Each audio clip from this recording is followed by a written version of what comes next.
जय श्री राम।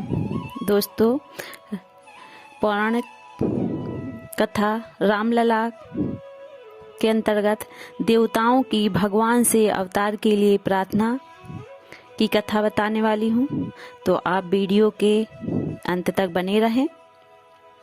देवताओं की भगवान से अवतार के लिए प्रार्थना।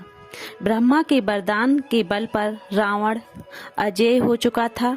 उसने कुबेर के पुष्पक विमान तथा उनकी राजधानी लंका पर जबरन अधिकार कर लिया।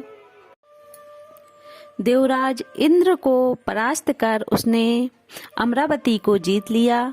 देव, पितर, यक्ष, किन्नर, मनुष्य कोई भी ऐसा नहीं बचा जो 10 मुख के आगे परास्त होकर उसके क्रूर शासन का शिकार ना हुआ हो। शूर, पवन, इंद्र आदि देवता उसके आदेश का पालन करते थे। समुद्र रावण से भयभीत रहता था। 10 दिक्पाल उसके भय से थर्राते थे। पृथ्वी, आकाश, पाताल सब पर रावण का अधिकार हो गया। लोग पितामह ब्रह्मा उसके यहाँ नित्य वेद पाठ के लिए जाते थे। देवताओं को उसने दर दर भटकने के लिए बाध्य कर दिया।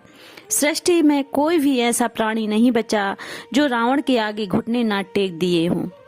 धर्म कर्म का तो कोई नाम लेने वाला ही नहीं दिखाई देता था।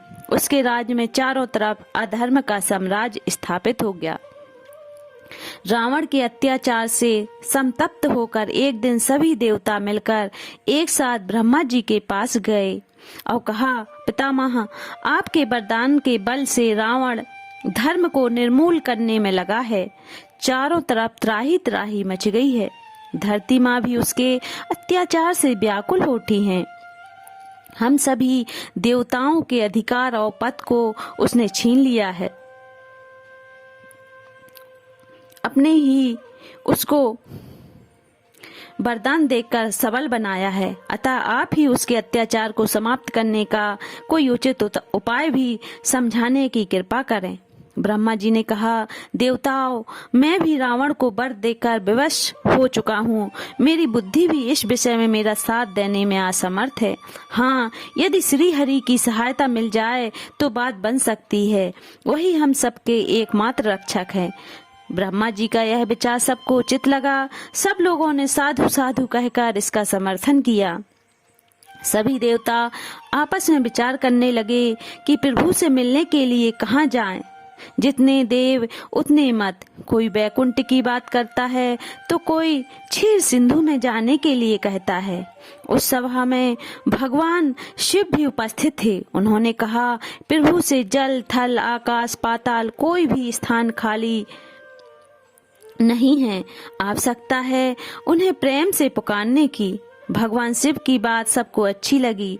सभी देवता बड़े ही प्रेम से हाथ जोड़कर अत्यंत श्रद्धा प्रेम से भगवान की स्तुति करने लगे। उस समय देवताओं की प्रेम पूर्ण स्तुति सुनकर आकाशवाणी हुई, देवताओं, तुम लोग भय का त्याग कर दो। तुम्हारे लिए मैं मानव योनि में शीघ्र ही अवतार लूंगा। मेरा मनुष्य अवतार मेरे अंशों के साथ सूर्यवंश में होगा। कश्यप और अदिति ने पूर्व जन्म में कठिन तपस्या की थी। मैंने उनके यहाँ पुत्र रूप में अवतार लेने का वर दिया था। वे महाराज दशरथ, कौशल्या के रूप में अयोध्या के राजा रानी हैं।